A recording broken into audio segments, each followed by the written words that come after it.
You're listening to the Happy Doc Student Podcast, a podcast dedicated to providing clarity to the often mysterious doctoral process. Do you feel like you're losing your mind?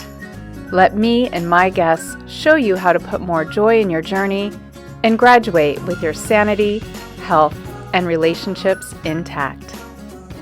I'm your host, Dr. Heather Frederick, and this is episode 89. And on this episode, I welcome Rob Krecek. Rob is a thrill seeker, self-professed nerd, question asker, voracious reader, competitor, keynote speaker, and business builder. When he landed on Wall Street out of college, he thought he had made it. But after buying everything on his wish list, he realized that he still wasn't happy. He listened to his deep down desire to help more people by leaving finance to eventually own 3 Anytime Fitness health clubs, 4 U-Break iFix cell phone repair stores, and a tech startup. As someone vulnerable to technology's addictive hold from a young age, video games and Facebook in particular, Rob is on a mission to help individuals and companies reduce stress and get back time so they can master their careers and lives. He founded Humans First to provide a one-of-a-kind consulting experience that analyzes people's efficiency and energy by paying attention to their technology mindfulness. Today, he's going to be talking to us about the 4-day work week. I can't wait to learn more about this. Rob, welcome to the show.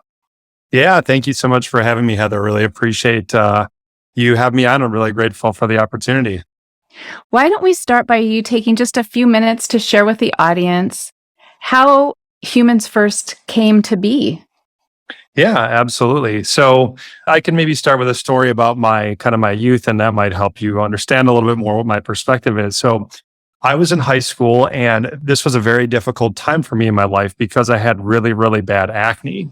I had to take the strongest acne medication on the market, Accutane, twice to get rid of it all. And I basically had it all throughout high school. And so this, contributed to me having a very difficult time, having low self-esteem and self-worth, having a difficult time connecting with people because I just didn't want people to look me in the face, And one of the unfortunate kind of side effects of that was that I also became addicted to video games. And this was because the family computer was in my bedroom. But this was in the mid-90s before most people even had a cell phone and most people had an internet-connected computer at home, right? My family was just very forward-thinking in terms of technology use. And so the reason that that's relevant is I kind of say that I became addicted to technology before it was cool to be addicted to technology. And I saw very early on in my own life how technology could negatively impact my life before most people, again, were even using technology. So fast forward to about 4 years ago, I was in one of my cell phone repair stores and I was checking people in the front desk like I would normally do. And this middle-aged woman came in with her son, and he was maybe 15 years old, and she was physically shoving him up to the front counter, like physically pushing him. And the kid came up to the front counter, and the woman said, "Hey, Tyler, you need to tell this man what you did to your cell phone." He had broken his phone, right? And I felt terrible for the kid because he could barely stammer out a sentence. He couldn't look me in the eye. He had very poor body posture, and it was very difficult for him to communicate. And I did my very best to help him out. We repaired his phone, and everything went fine. But then I started paying closer attention. And I saw that a similar version of this situation kept on happening over and over and over. And then I had the aha moment. I thought to myself, well, these kids are probably heavy users of technology, and they're coming into my store to get their phone fixed because they can't live without it when it breaks. And I thought to myself, well, maybe it's technology that is causing them to have these poor social skills and causing them to have this, kind of low self-esteem. And so after I came up with that hypothesis, I started reading just everything I could about this topic and kind of became obsessed with it. And, over 100 books and 2,000 articles and studies later, I very, very strongly believe that not all, but a lot of the mental health crisis that we have today emanates from or has a root cause in how much we use technology. And just to be clear, I'm not anti-technology. I describe my stance as I'm not anti-technology, but I'm pro-humanity. And I do think that technology does amazing things for people. But I also believe that we've kind of eclipsed the point where all technology is good. It's not all good anymore. And so the point of Humans First and my company is to educate people and generate some awareness of how they might be using technology in certain ways that doesn't serve them well, so that they can decide how they might want to change their behavior or change their lives related to their technology use. And Rob, this is such an important topic. I know that I started getting interested in this when I had family members saying to me, giving me comments about my daughters. They don't talk that much. They don't look me in the eye. And I did some research and came across an article. I can't remember who wrote it, but they were saying the kids that are coming of age now have been in an environment where people are looking down at their devices and they're not used to being looked at. And they communicate better through text messaging than through oral expression. Yeah, so an interesting statistic, and I used to be a stock analyst, so I love all the numbers and statistics. I have so many of them to share with you guys today. One of the interesting ones is over 50% of Gen Z is afraid to make or take a phone call. They will not act like a voice call, right? So over half of that entire generation specifically avoids using the phone because it's scary to them, which to me is mind blowing, right? Like I just, I like the phone call. I like making voice calls because I like to hear people's voice. And so that to me, that's just a very stark difference between my generation. I'm a millennial, and that's not that long of a period of time. Yeah, there is more and more research coming out in the field of developmental psychology saying there's a shift in people that are coming of age that we've never seen, historically, the differences. Oh, right. So there's differences between cohorts, there always are, but the differences are getting bigger and happening faster. Yeah, actually, the very first book that I read on this entire topic of what I call technology mindfulness was iGen by Jean Twenge. And she basically is this generational researcher who has quantified all of these, like there's even if you don't read the book and you just look at the graphs in the book, you can very clearly see that, she has data from about the 1970s through like 2017 when the book was published. And you can basically see all these different things over time, how they were relatively steady from not all of them, but a lot of them are steady from 1970 to about 2010.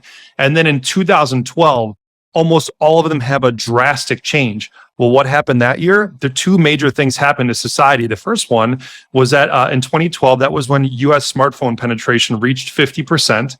And the second one was that's when Facebook bought Instagram. That's when Instagram really started to blow up as a phenomenon.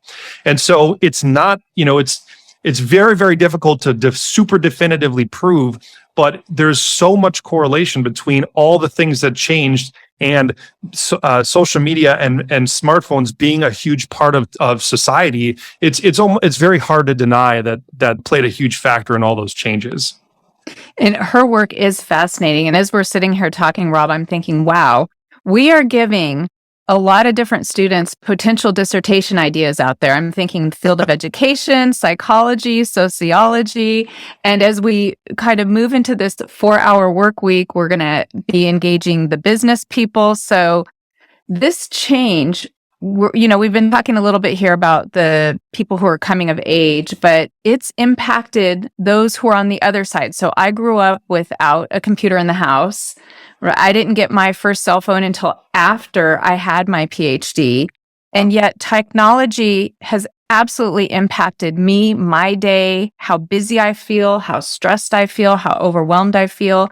And I have a feeling this all plays into how would we move from a 5-day work week? It feels like 5 days isn't even enough, Rob. How do we go from 5 down to 4?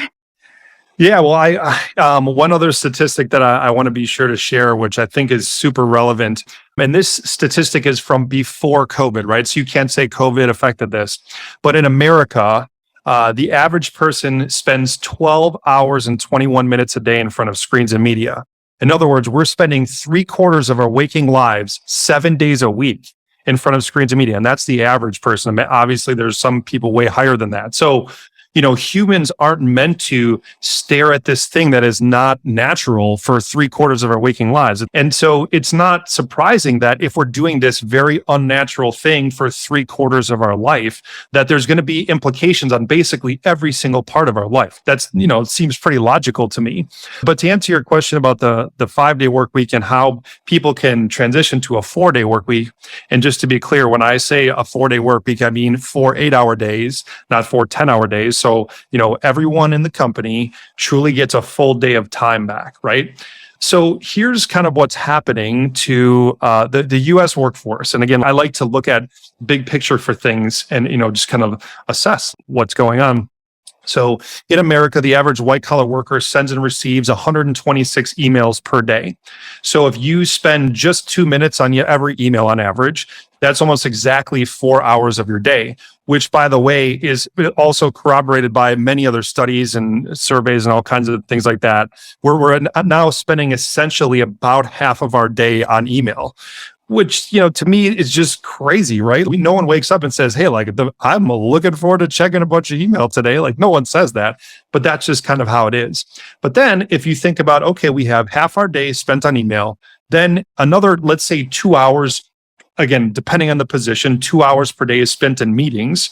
And so really you only have about 2 hours per day for the actual tasks that you have related to your job, right? And for a lot of people, that is very difficult to do. You can't really do your job in 2 hours. So what's happening is we're spending all this time collaborating and communicating, which again, it's not useless, but we don't need to spend 6 hours a day doing that.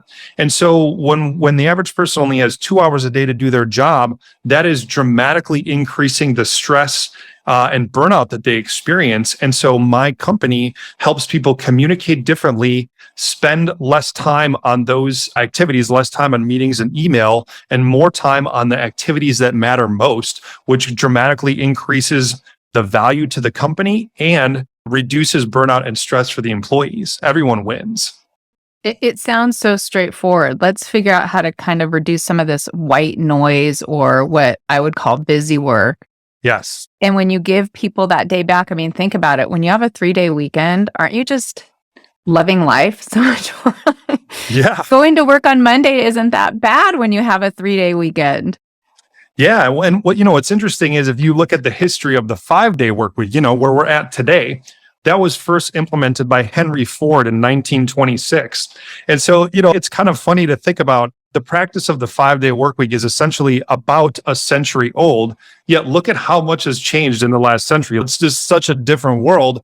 Why on earth are we subscribing to this work philosophy that's a century old when, in today's world, we have the ability to work less and still accomplish a lot, right? I'm not saying that you accomplish less. It's just working smarter, not harder. And I think there's some people listening right now that are saying, yeah, that 5-day work week's 100 years old. I've been using the 6-day or the 7-day work week just to get things done. So I'm curious, do you have some first go-to, hey, let's talk about email strategy or meeting strategy that could help some of the listeners get some hours back in their day? Yeah. Let's just talk about email for a second, right? Because, everyone has to deal with email. And I'm not saying you can never get rid of email. I'm not saying that. But a lot of people will say, well, Rob, how would you reduce email, right? I don't get it.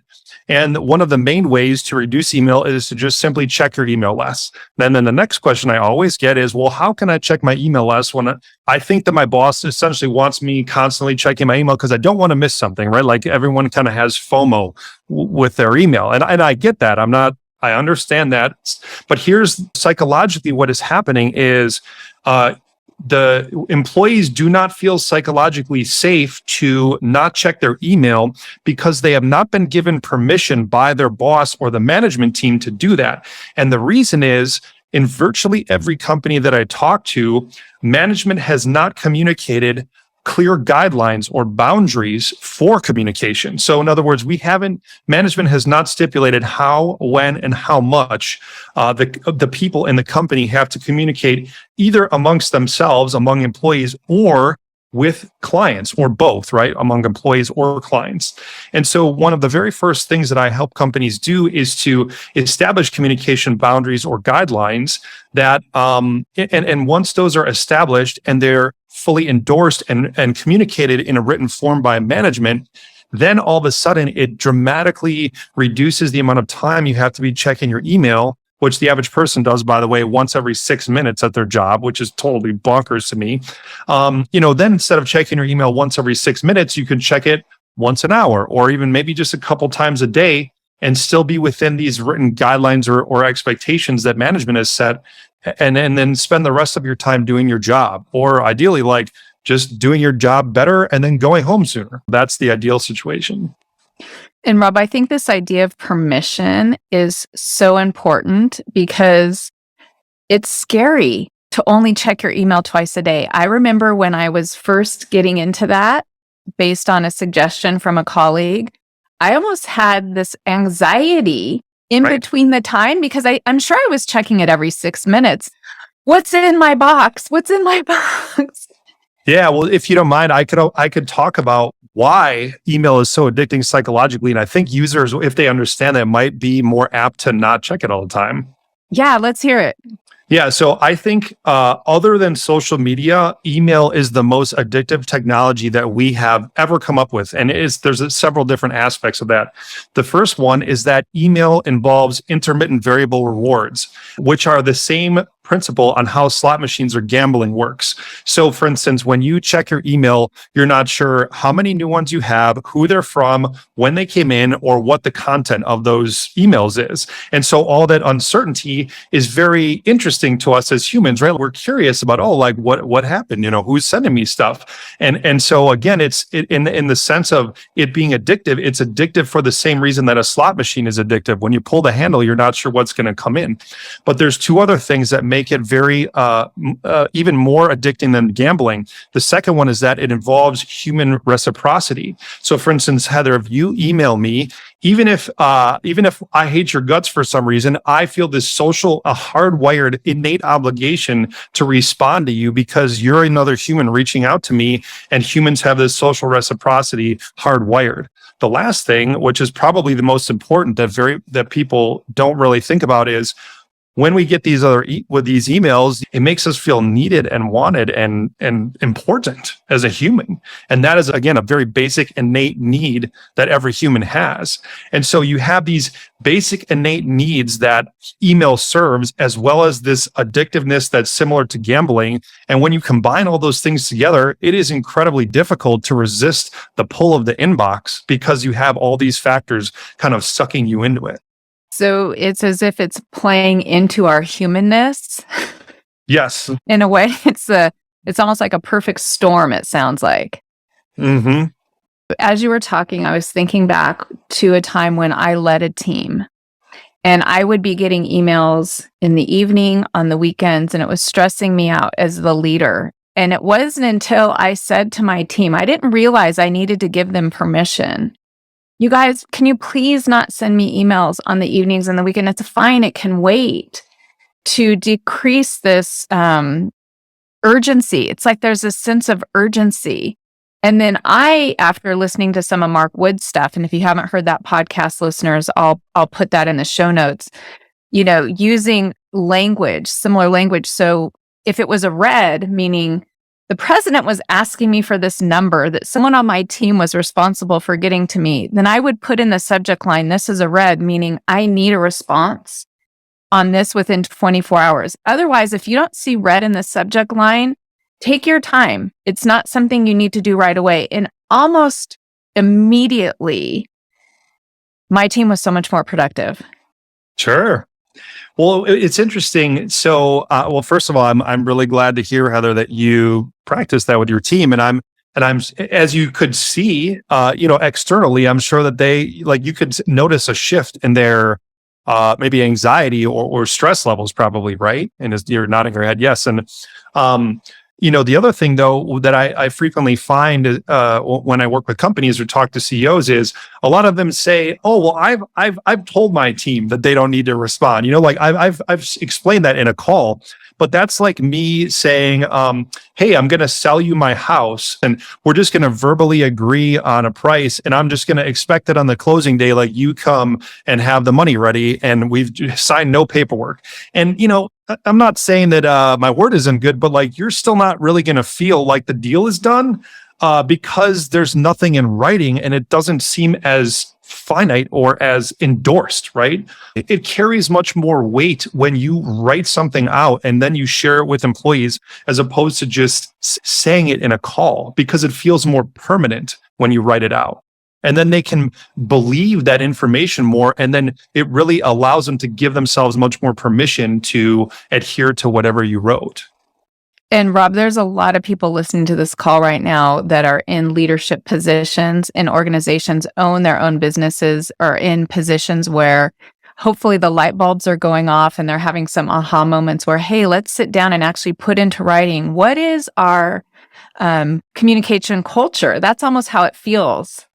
Yeah. What are we going to say is our culture of communication here? What are the expectations so that you release that stress? And yes, when I had that meeting and we talked about changing communication over email, absolutely, I could feel a decrease in the stress of the team, but me too, as the leader. Absolutely. It released me from that need to constantly be, we agreed we're going to check our emails twice a day. We're going to do these certain things. And it really was synergistic. It very much was this reciprocal. Everyone was getting more time back in their day.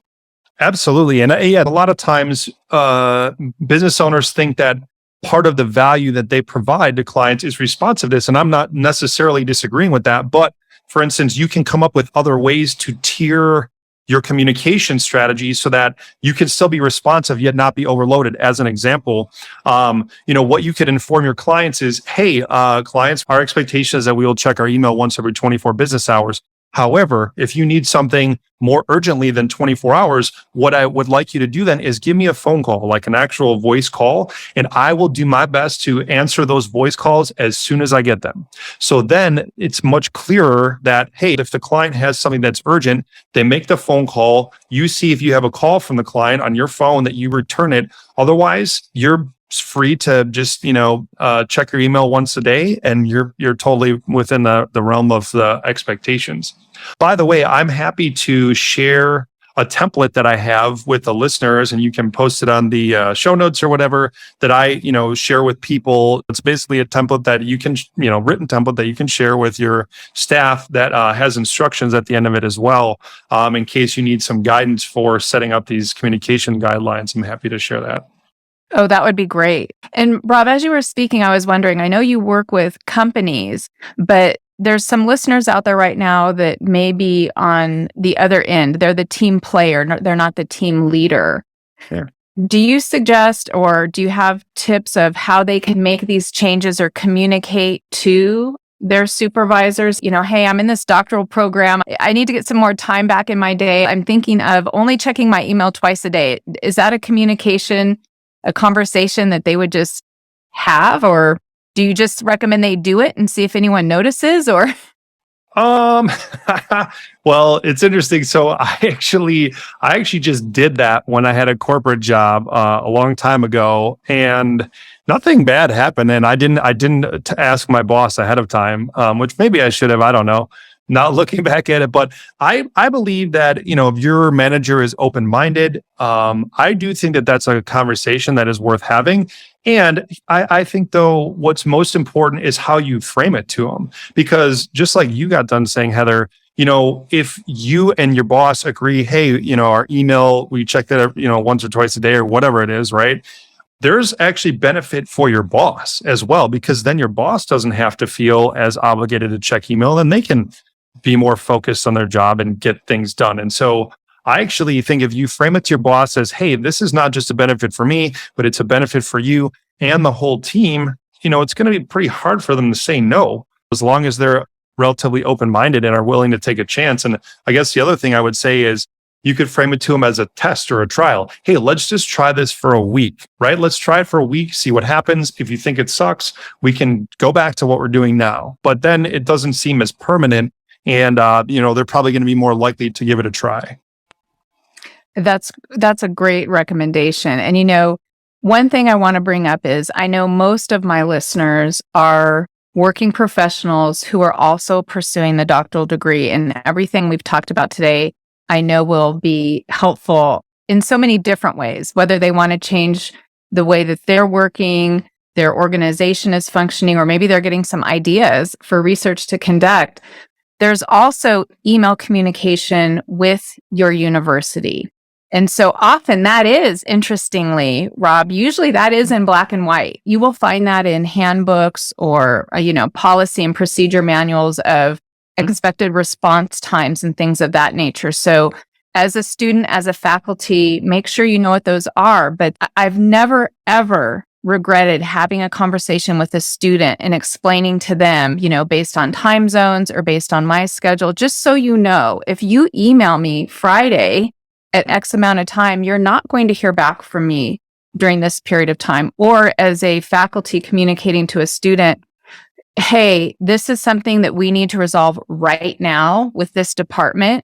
You need to put this at the top, to really just be candid in the expectation in terms of the timeliness, because I know that can lead to a lot of frustration and confusion when you're going through an academic program.